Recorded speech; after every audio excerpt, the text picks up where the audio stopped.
त्याच्यामध्ये ज्ञानेश्वर महाराज पुढे काय म्हणतात, ओम नमो जी आद्या वेद प्रतिपाद्या जय जय स्वसंवेद्या. काय म्हटलेलं आहे?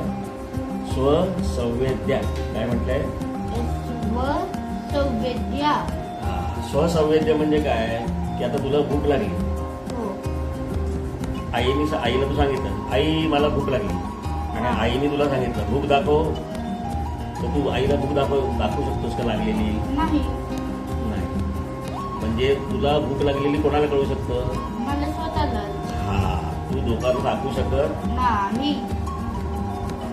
भूक दिसते का? नाही. म्हणून त्याला काय म्हटलेलं आहे? स्वसंवेद्य. बरोबर आहे ना? हो. मग गणपती स्वसंवेद्य आहे, मग गणपती दिसेल का? नाही. मग गणपती दिसण्याचा विषय नाही. डोळ्याला दिसणार नाही. मग काय करता येईल त्याचा? भूक काय करता येते? अनुभवता येते. मग गणपती काय करता येईल? अनुभवता